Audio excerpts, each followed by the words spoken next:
If you have a Bible with you, I invite you to open it to Matthew chapter 9. If you don't have one with you, there should be one nearby in the seat back in front of you. Let's go ahead and grab that.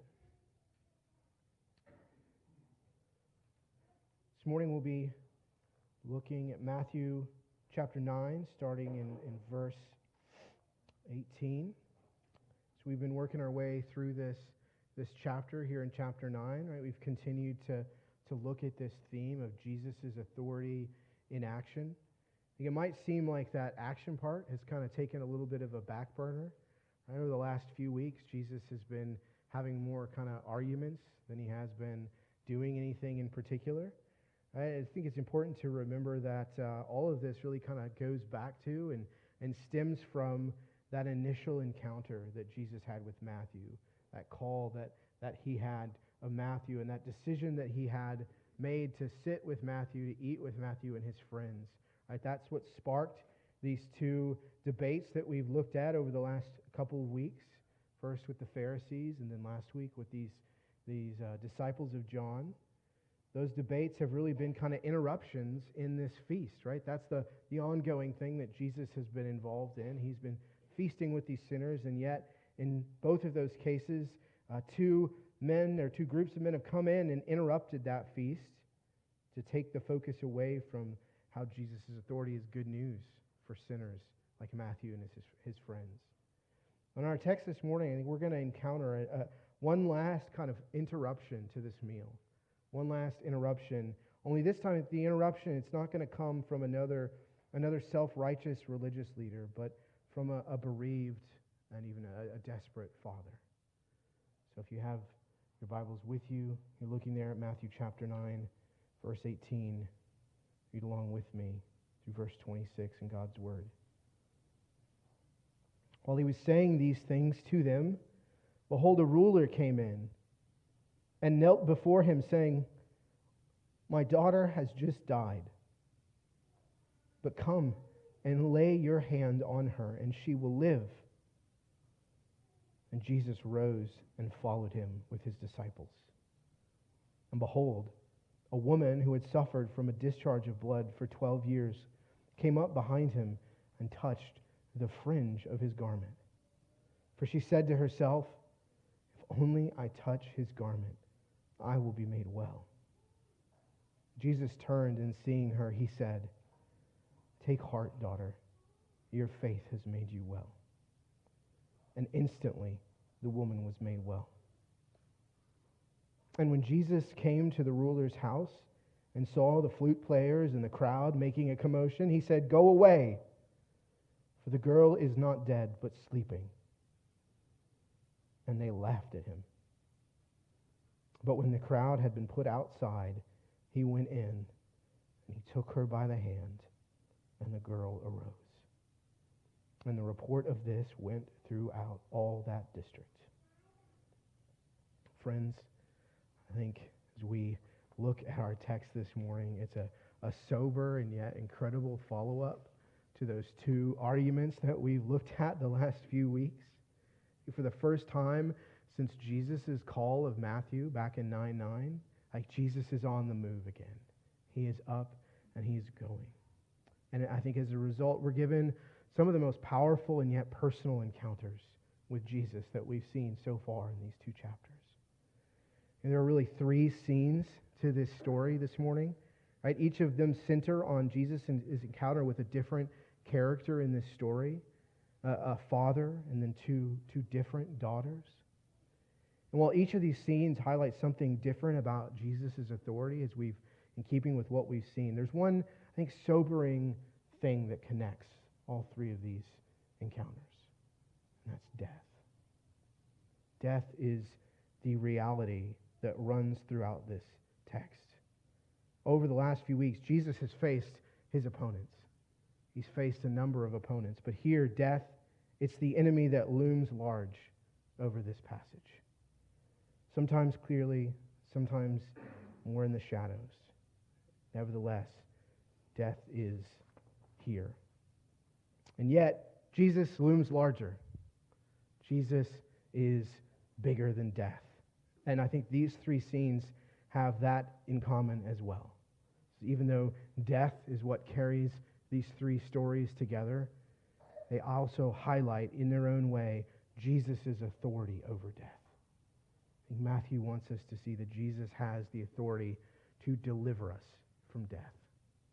So yes, there's some sober things for us to consider this morning, but as we consider those things, we will be, I think, encouraged as we consider Jesus' authority to deliver us from death.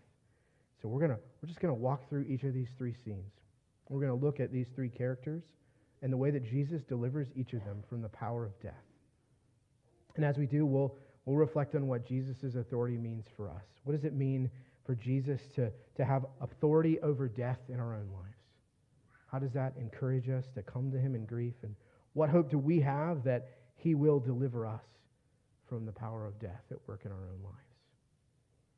So those are the things that we'll be considering. Let's look at the first scene there in verses 18 and 19. Like I said, the scene starts with an interruption, right? Jesus has been having these two conversations, these arguments, first with the Pharisees and then with John's disciples. And as he's saying these things, a man comes in and he interrupts the party. Only this time, I think it's a worthy interruption. It's a worthy interruption. What puts this meal to an end? It's not the self-righteous objection of another religious leader, but a humbled father's desperate cry for help. Look what Matthew says there in verse 18. He comes in, he throws himself down before Jesus, and he says, "My daughter has just died, but come and lay your hand on her, and she will live." This man is two things. He's a ruler, but he's also a father. Matthew helps us see that. Matthew tells us he's a ruler. This term ruler, it's almost certainly a reference to the idea that he was a synagogue ruler. So he would have been someone who helped keep the synagogue in order. So in a sense, he kind of fits along with the previous two interruptions. He is another religious leader coming in, interrupting this meal. And yet, there's a clear difference here. There's a clear difference. He's crashing the party, but this man has not come as a self-righteous know-it-all, but he's come as a father who is crushed under the sting of his daughter's death. He's come to Jesus not to question him, but to ask for help. Notice how he doesn't try to manipulate or impress Jesus. He doesn't say, "Jesus, I'm a ruler, and I want you to come with me, and I'm really important." No, he just throws himself down, and he cries out to Jesus. Now, he doesn't have time to enter into or figure out what this debate about fasting and feasting is all about. He's not interested in showing off his credentials. He is a man in the throes of grief who is desperate for help. And he comes to Jesus not as a ruler, but as a father who is grieved, but also as one who recognizes that Jesus can do what he needs. Jesus can help him. I mean, the level of trust in Jesus' authority here, it's remarkable, given what we've seen so far. He says, "Simply come and lay your hand on her, and she will live." Similar to a statement we saw. This is a statement. This is not a question. This is a declaration. Like, I know, Jesus, if you will just come and lay your hand on her, that will be enough. That's all you need to do. Just the most slightest contact with her will be enough. Of course, there's a request implicit in that. But this man's daughter is dead. And yet he believes Jesus can heal her simply with a touch. You know, I say, well, didn't the centurion believe that Jesus could heal his servant by speaking? Yeah, but that man was alive. And there's a big difference here. This man's faith, it's incredible. The fact that he, out of anybody so far in Matthew, could recognize this kind of authority in Jesus to raise the dead. It's what leads him to interrupt this party, to bring his grief to Jesus and to trust that Jesus is the only one who can help him, the only one who can deliver his daughter from death. I think this is an invitation to us, an invitation to bring our own griefs and our own sorrows to Christ. I'm sure every one of us in this room, either in the past or the present, have experienced the sting of death. We've lost something. We've lost someone. We know what it's like to face something like this, and if we don't, we will. The question for us is, what are we going to do with that grief? What are we going to do with that pain and that desperation? Like sometimes we try to stuff it down and ignore it, try to swallow that grief. But I think swallowing grief is kind of like swallowing a rock. Maybe you can do it. Maybe you can kind of force it down there and get it out of sight, but it's still there. And it's probably not doing good things inside of you. It's still damaging you. Sometimes we, I think, try to distract ourselves from grief, right? We can throw ourselves into work or hobbies, relationships, anything that will distract us from the pain and the sting of death. But of course, that doesn't tend to work either. We just make ourselves numb to it. We don't actually deal with that pain or that grief. I think this man is helping us to see that our only hope for facing grief is to bring that pain and that grief and that sorrow to Jesus, to throw it at his feet and cry out for help, and to do so in desperate faith. When we come to Jesus with our grief, we can bring those things to him. We can trust that he will help us because he cares for us. That's exactly what we see here. Look at Jesus' response to this interruption. He immediately gets up and he follows this man. Jesus rose, he followed him with his whole crew and tail. Like that might seem like a simple and straightforward detail, not very important, right? All right, so Jesus got up. But I think, remember, he's dealt with two other interruptions to this meal.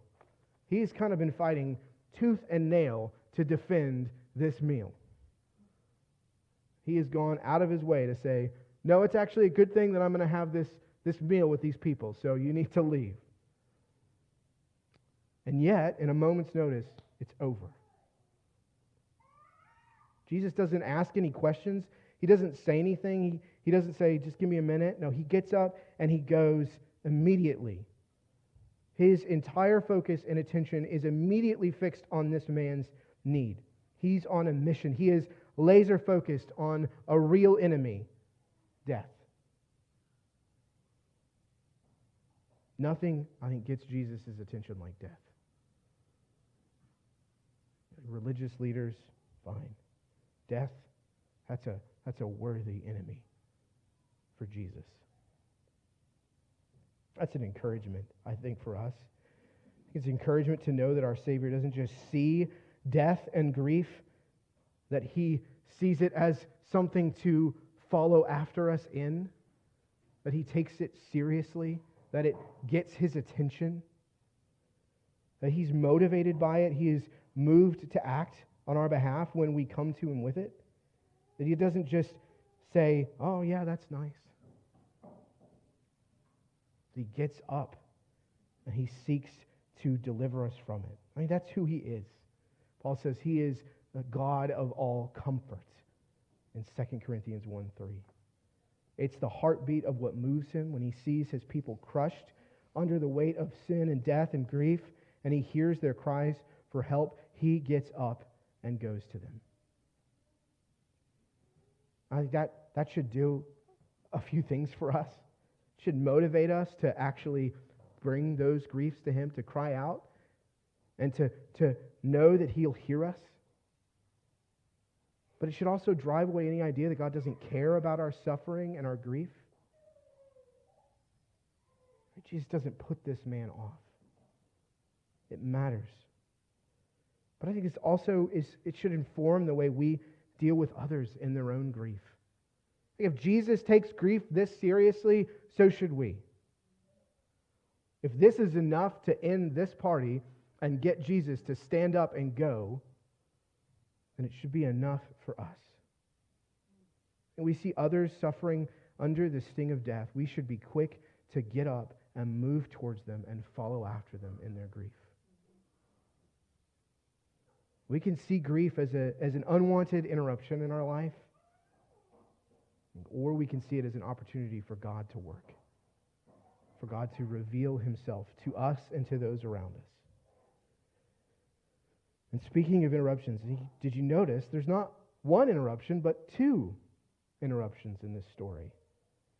Rather than getting to the resolution of this story, Matthew interrupts his own story with another story. A story within a story. You get a bonus this week. Look there at verse 20. And behold, a woman who had suffered from a discharge of blood for 12 years came up behind him and touched the fringe of his garment. Unlike kind of some of the other, the way that this story is told in some of the other Gospels, Matthew doesn't give us a lot of the details here. He just gets right to the point. Jesus and his disciples are headed this man's house. They're following after him, and this woman comes right up behind him and grabs a hold of Jesus. Like, what's going on here? What is going on with this woman? Why is Matthew telling us this story? I think that's an important question to ask, because Matthew's choice in the way he arranges stories, I think often it's clear that he's doing it intentionally. I don't think he's just telling us this story because it happened to happen on the way. Certainly it probably did, but I think this image probably seared itself into his memory. I think Matthew wants us to see that there is an amazing way that these two stories coincide. Remember what's happening here. Jesus has just had this impromptu encounter with a man whose daughter needs to be delivered from death, and Jesus has been asked to follow him and to do that with the touch of his hand. And now Jesus is on his way to deliver one daughter from death, and he finds himself in another impromptu meeting with another daughter who is in her own way plagued by death. We don't know the exact details of her condition. It's likely she suffered from kind of heavy and prolonged menstrual bleeding. There could have been a number of reasons why she suffered from this. Obviously, this would have been painful and difficult. But there's something I think that Matthew in particular wants us to see here about her and her condition. If she had indeed been suffering from this kind of heavy and prolonged menstrual bleeding, this would have almost certainly put her in a state of near constant ritual uncleanness. Leviticus 15, it lays out a number of conditions related to ritual impurity and bodily discharges. I know this is probably not our favorite topic, but for our purposes, it's essential that we grasp the extent to which these laws dealt with even this specific issue that this woman is dealing with. Leviticus 15:19, it's the start of a lengthy passage that deals with this issue. If you want to have an interesting afternoon, just go read the whole chapter. But when this gives these instructions, when a woman has a discharge, notice the same word, the discharge in her body is blood, she shall be in her menstrual impurity for 7 days. And whoever touches her shall be unclean until the evening. And that's just normal, monthly, week-long cycle that all women go through. But the passage actually goes on in excruciating detail to even give a situation that sounds remarkably similar to this woman's own.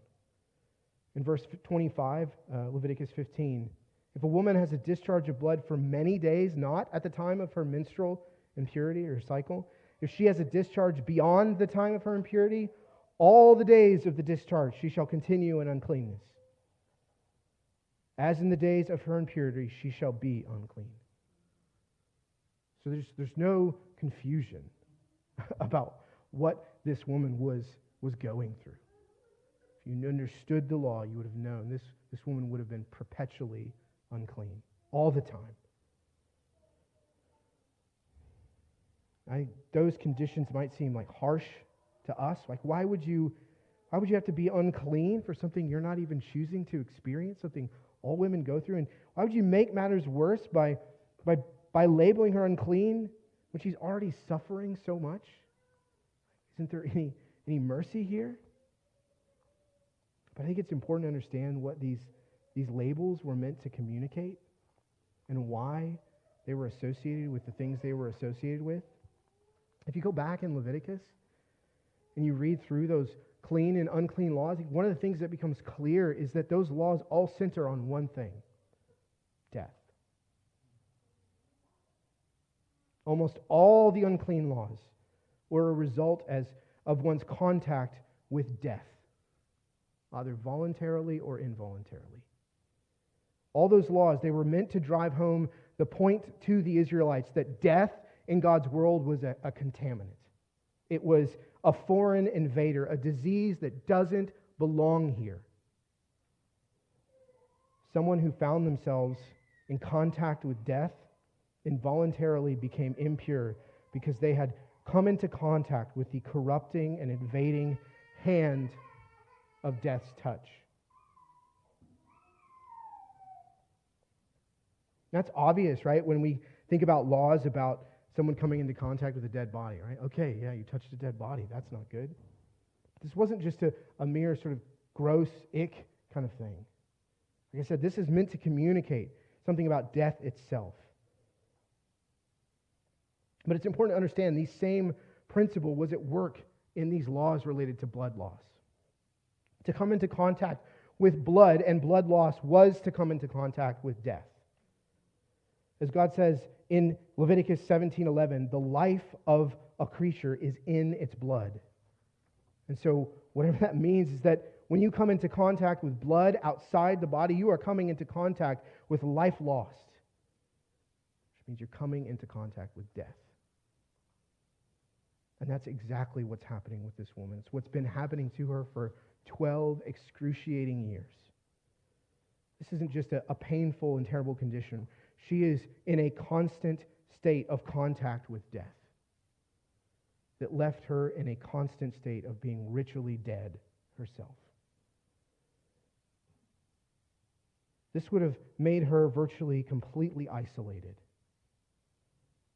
If you go on to read those laws there in Leviticus, no one could touch anything that she had set on or laid on or had anything to do with. They were to steer clear of her. Her own touch became the touch of death. This woman's life would have been miserable. She may have been conscious and alive physically, but for all intents and purposes, she was in a state of walking death.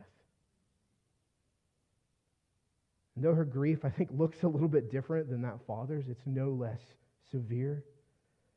It's no less a result of the cruel power of death. Who, just like that father, she too believed that she could be delivered from that deathly defilement if she could just touch Jesus. That father, he believed, Jesus, if you'll just touch my daughter, lay your hands on her, her deathly state will be removed. And this daughter, she reasons in her own sort of backwards way the same thing. If I can just get a hold of him, if I can just touch the slightest part of him, right? Matthew gives us her reasoning. If I only touch his garment, I will be made well. The garment, the piece that Matthew's talking about here, it would have been the tassel that hung off of the back of the robe that Jesus, just literally flowing towards the back. It would have been the farthest, most remote part of Jesus you could possibly touch and still say you actually touched Jesus. Just the faintest little contact with Jesus. That's enough. That's what she reasons to herself. Right? We have two daughters whose only hope is just the faintest touch from the Savior. And she's hoping Jesus has that kind of power and authority. There may be a little bit of superstition in her thinking here. That's okay. The point is, she is looking at Jesus and she says, I think I could just touch him, that he has that kind of authority. I mean, she reasons in her shame and her guilt. That's all she can bring herself to do. That's all she can muster to do. She certainly doesn't seem to have the boldness to be able to cry out to Jesus, to even say a word to him. She simply sneaks up behind him, just tries to grab the faintest little bit of him. I think sometimes grief is like that, right? It's just everything that we can do to just reach out and grab just a little bit. Just a little bit to hold on. That's okay. That's enough. That's enough. I mean, Jesus is enough. Sometimes that's all we can do, and Jesus says that's okay. Look at the way he responds. He doesn't turn her away. He doesn't chide her for barely touching him. No, he turns, he receives her, and he encourages her. Her heart was probably pounding as he turned to face her. Oh, I've been caught. Jesus turns and he says, "Take heart, daughter. Your faith has made you well." Literally, your faith has delivered you. And instantly, she was made well. If you've ever had a daughter and she reaches out for your help and she wants you to take her hand and just to say, "It's okay. I got you. Don't be sad. It's going to be okay. I've got you." What an encouragement this must have been for this woman. For her to have been isolated and suffering for 12 brutal years. And not only does Jesus drive away death from her, but he encourages her and calls her a daughter. And we can bring our grief to him. We can bring our fears to him, knowing he's going to deal gently and yet powerfully with us. He is, as we'll sing later, he is both strong and kind. We can run to him knowing he's going to wipe away those tears. He's going to raise us up, help us stand up. He's going to drive away our mourning. And that's exactly what Jesus now does, right? He's delivered this daughter from her defilement. Do you notice the first thing he does as he comes to that ruler's house in verse 23? When he came, he saw the flute players and the crowd making a commotion, and he said, "Go away, for the girl is not dead, but sleeping."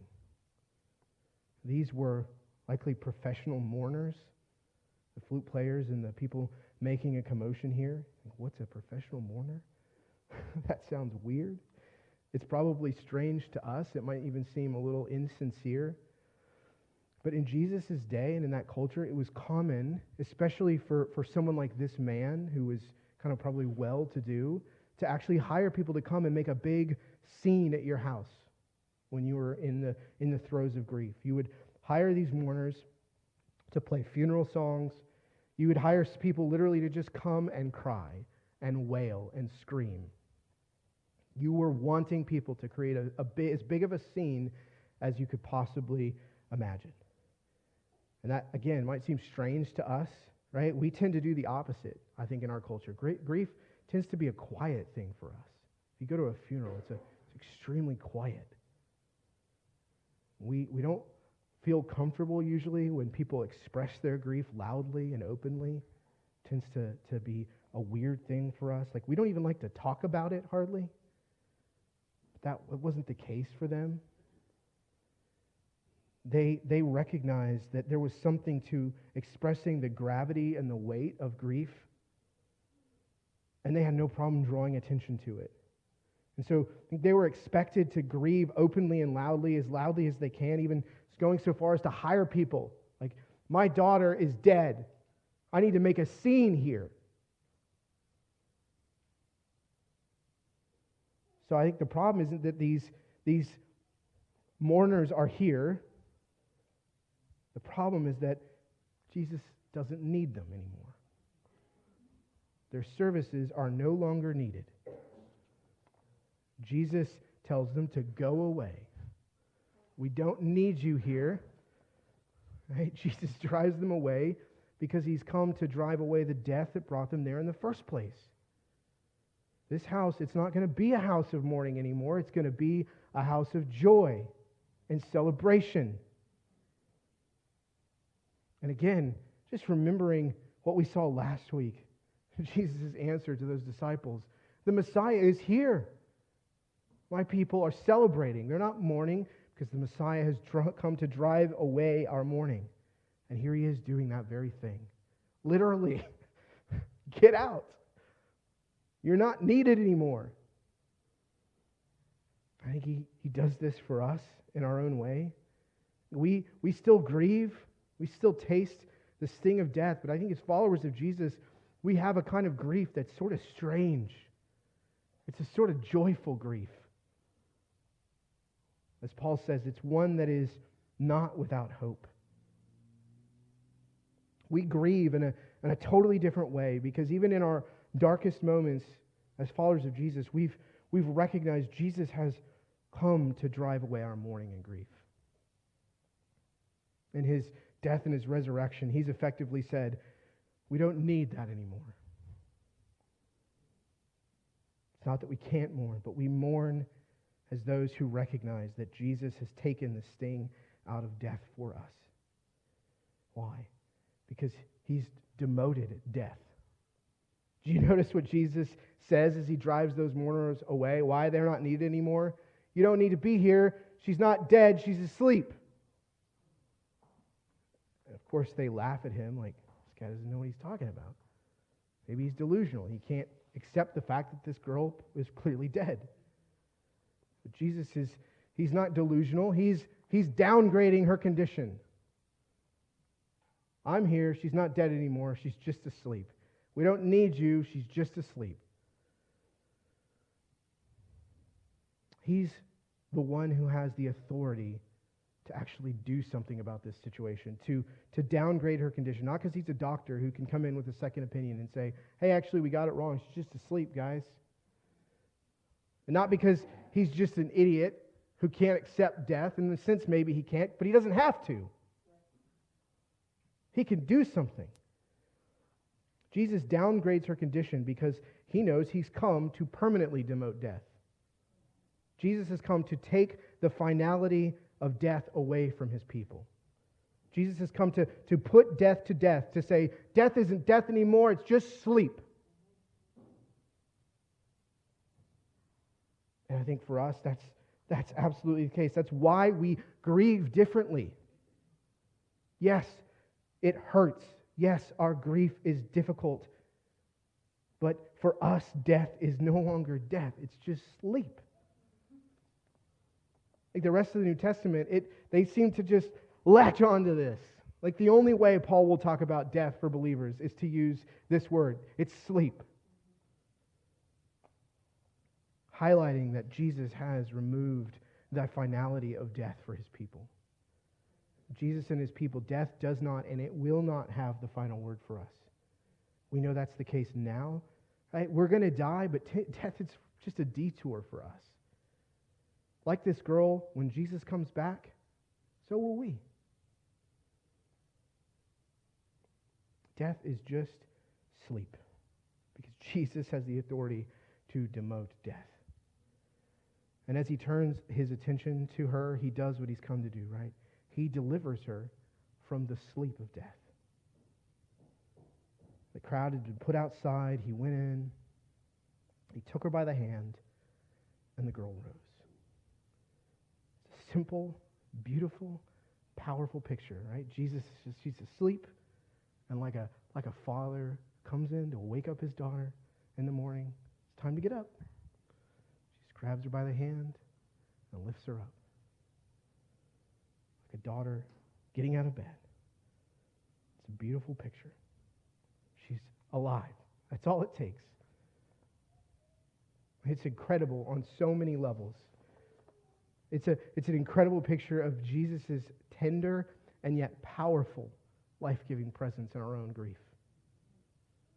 And Jesus meets us in that grief, and he wakes us up gently and tenderly and kindly. But he doesn't just do that. He powerfully drives away our grief and our mourning. And he gives us life. And when he does this, that power, it's evident not just to us, but to everyone around us. Jesus' authority over death, it's good news for this girl and for this father, but that news travels fast. The magnitude of what Jesus has done here can't be contained, right? They were mocking Jesus one minute, and now the report of this girl's encounter, it went all throughout that district. No doubt there were some going, I don't know, maybe she was just asleep.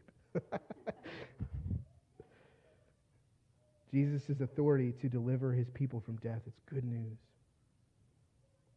It is the good news.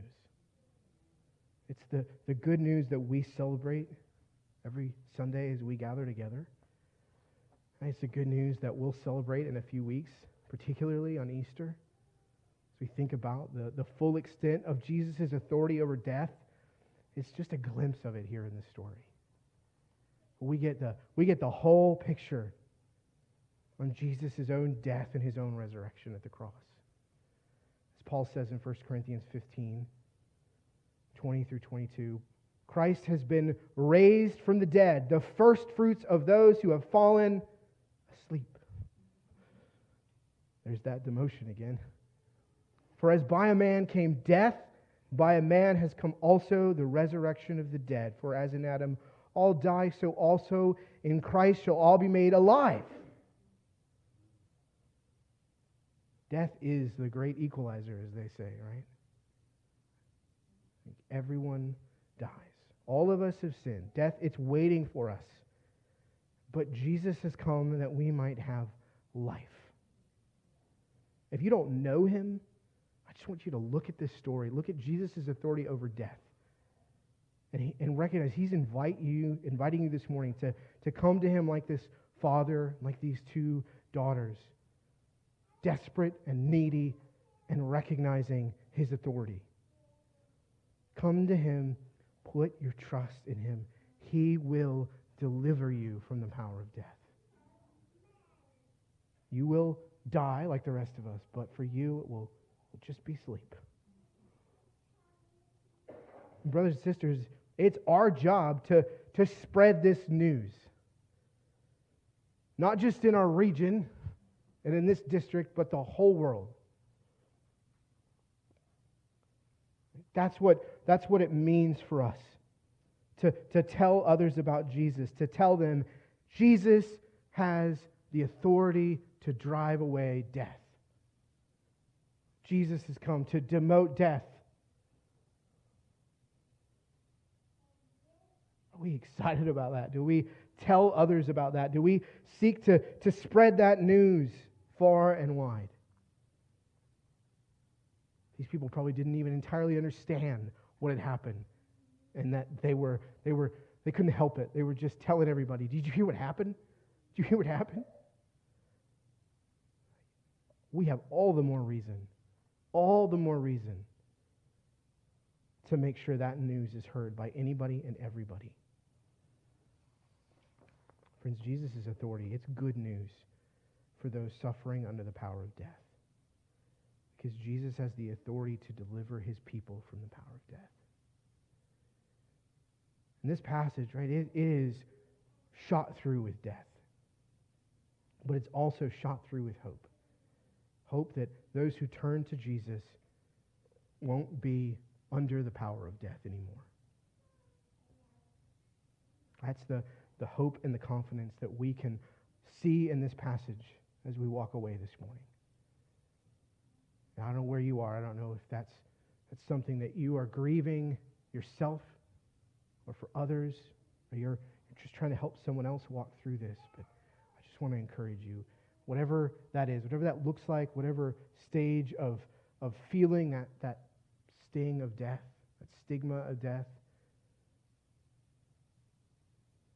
I just want to encourage you to come to the one who can drive away death. Bring that grief to him. Will you bow your heads and pray with me?